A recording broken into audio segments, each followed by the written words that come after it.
आपसे दादर में मैंने बताया था कि सहज योग में पहले किस प्रकार की समाधि लगती है।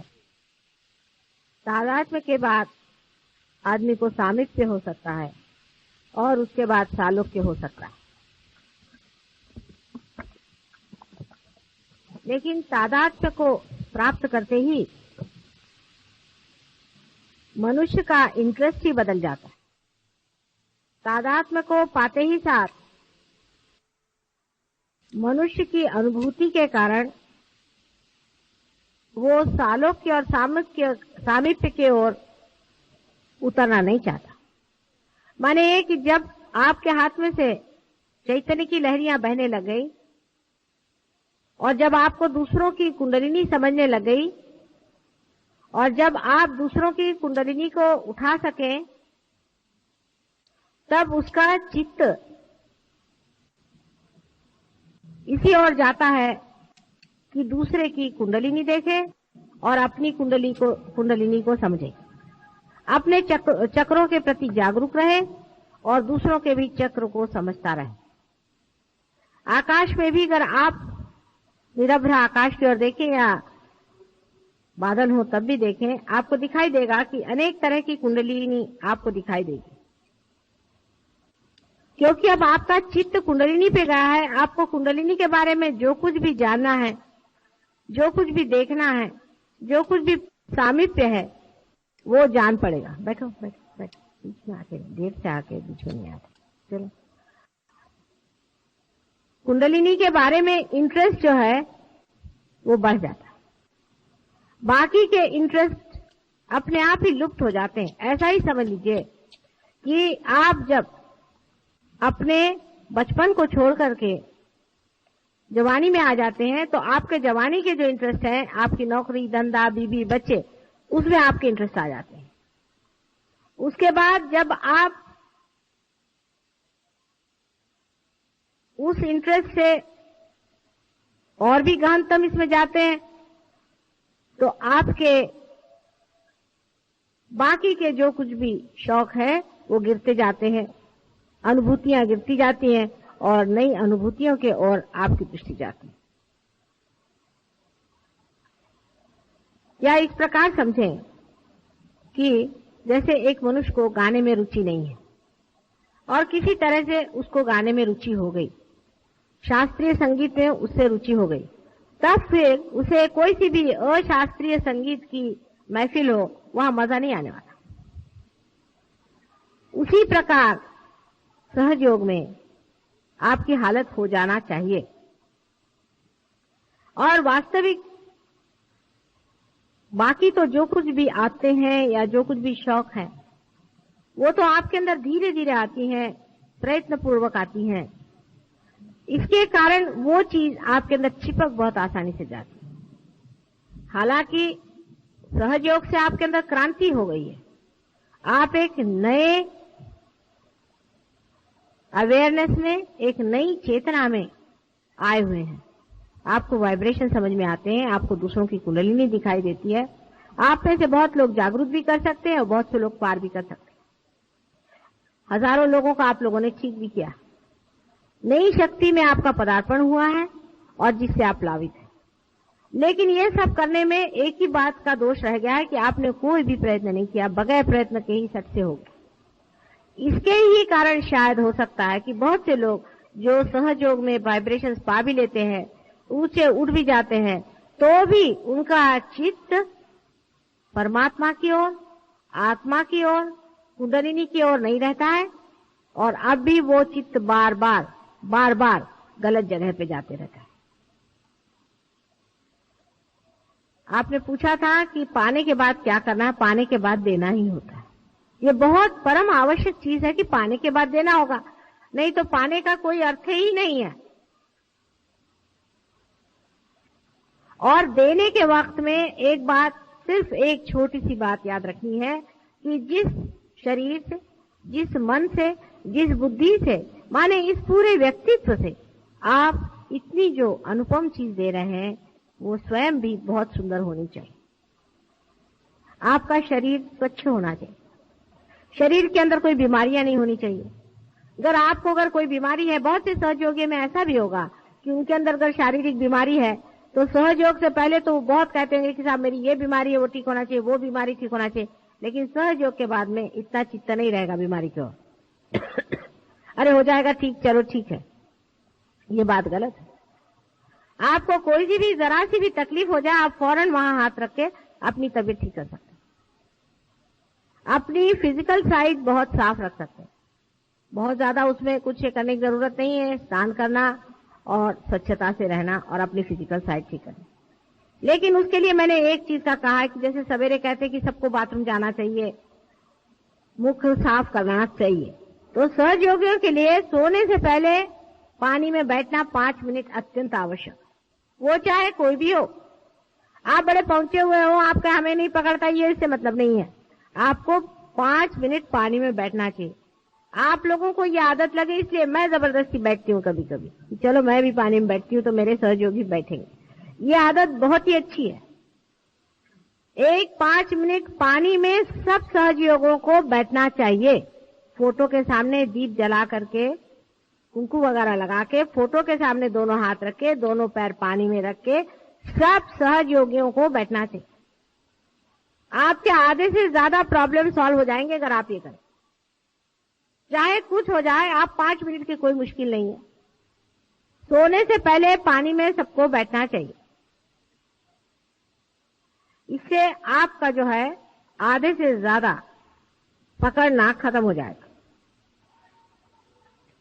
सवेरे के टाइम में जल्दी उठना चाहिए। हम लोगों का सहयोग दिन का काम है, रात का नहीं, इसलिए रात को जल्दी सोना चाहिए। माने 6 बजे सोने की बात नहीं करे मैं, लेकिन करीबन 10 बजे तक सबको सो जाना चाहिए। 10 बजे के बाद सोने की कोई बात नहीं, सवेरे जल्दी उठना चाहिए। सवेरे के टाइम में जल्दी उठ करके नहा धो करके ध्यान करना चाहिए। सवेरे ध्यान में बैठना चाहिए।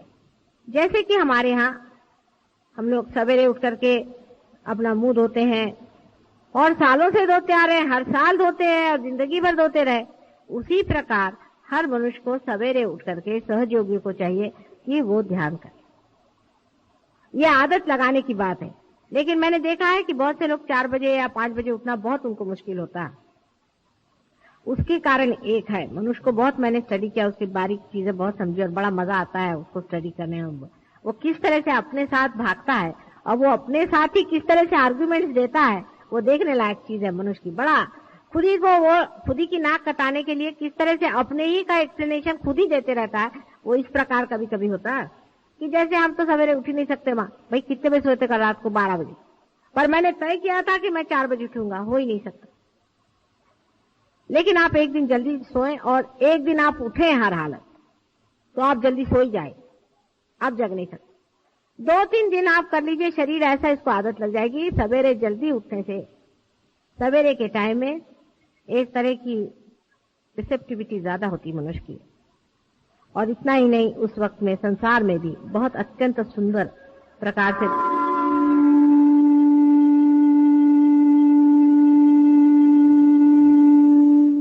ते मशीन आहे ना, ते बरोबर आहे, पण माणसांचं असंच होतं कधी कधी, मध्येच काहीतरी डोकं भडकतं, समजत नाही का।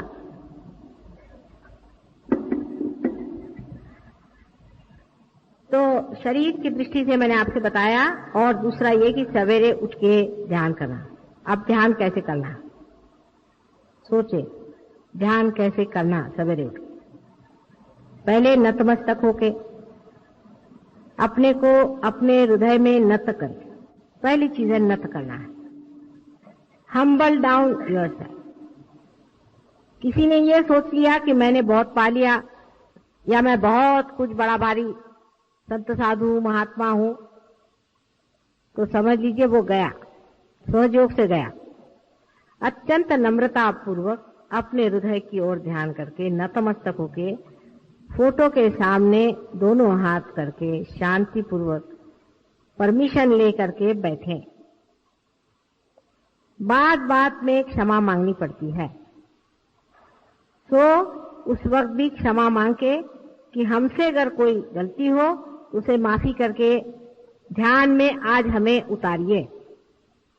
इस तरह की प्रार्थना करके जिन्हों से हमने वैर किया है सबको माफ कर देते हैं, और हमने अगर किसी से वैर किया उसके लिए तुम हमें माफ कर दो। अत्यंत पवित्र भावना मन में ला करके और आप ध्यान में जाएं। आंख बंद करके और थोड़ी देर ध्यान करें। आप कितने मिनट करें इससे कोई मतलब नहीं होता।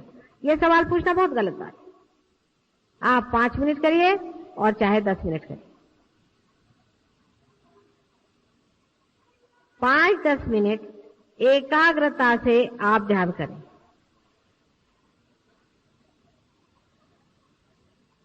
नतमस्तक होकर के आप ध्यान करें। पर ध्यान करने से पहले, इसको समझ लें, ध्यान करने से पहले जहां बैठ रहे हैं उस आसन में बंधन दें, अपने को बंधन दें, अपने शरीर को बंधन दें। 7 मर्तबा अपने शरीर को बंधन दें, स्थान को बंधन दें, फोटो को बंधन दें। ये तो हो गया मैकेनिकल बाहर करने का, क्योंकि कुछ लोग तो यूं कर लेते, हो गया काम खत्म। ऐसी बात नहीं। विचार पूर्वक अत्यंत श्रद्धा से, जिस तरह से पूजा में बैठे हैं, अत्यंत श्रद्धा से मौन रख के और बंधन दें। उस वक्त में ये नहीं कि जैसे पूजा में लोग कहते हैं भाई वो ले आओ ये ले आओ, इस तरह से। और उसके बाद अपने मन को बंधन दें। अब मन कहाँ होता है? आपने आज तक मुझसे नहीं पूछा कि मां मन कहाँ होता है। मन यहां होता है, यहां उसकी शुरुआत है।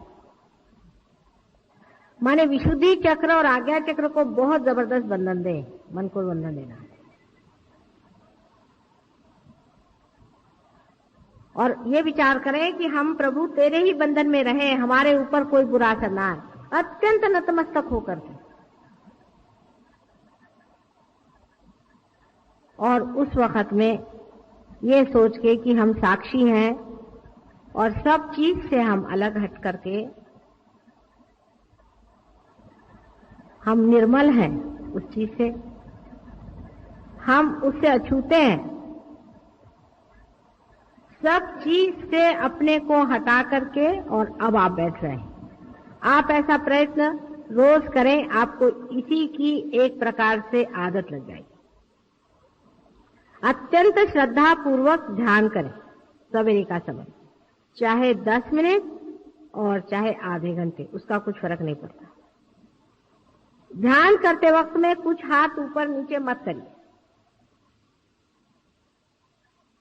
ध्यान करते वक्त में सिर्फ फोटो की ओर दृष्टि रखते रखते आंख को बंद कर लें और कोई हाथ पैर घुमाने की जरूरत नहीं।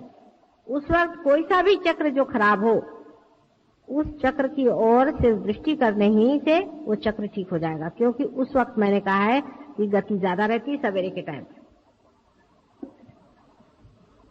अब पहले तो अपने चक्र वगैरह शुद्ध हो गए, उसके बाद अपने आत्म तत्व पर विचार करें या अपने आत्म तत्व, आत्मा की ओर चित्त ले जाए। आत्मा कहाँ होता है?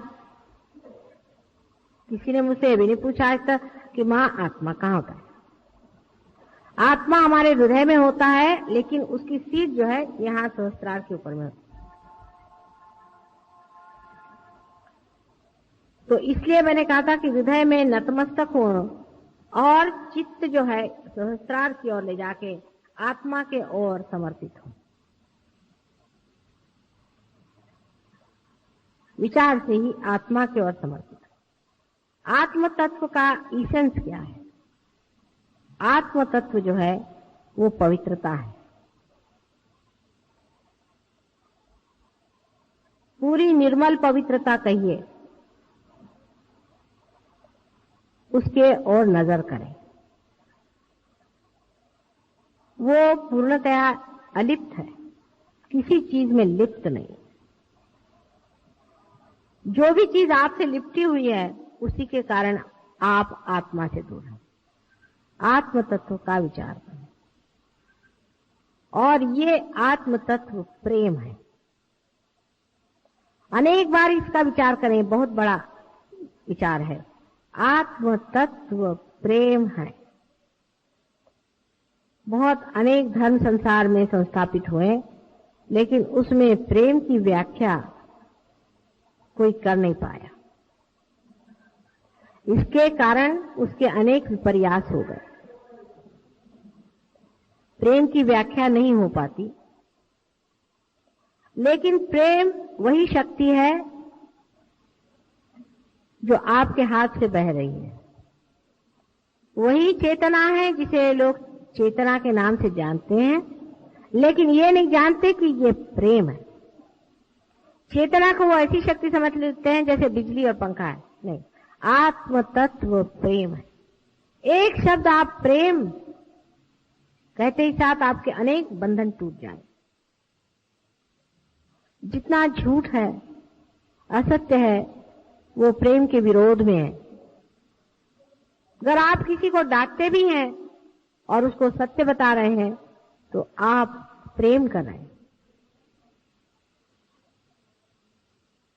आप स्वयं प्रेम है। इसलिए प्रेम तत्व पे आप विचार करते ही आप आत्म तत्व में उतर सकते हैं।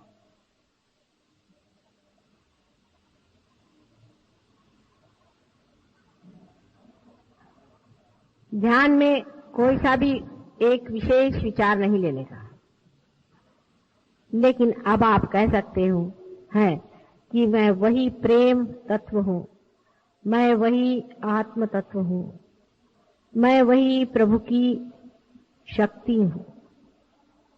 आप इसे कह सकते हैं। इस तरह से 2-3 बार कहते ही आप आशीर्वादित होंगे, क्योंकि आप सत्य कह रहे हैं।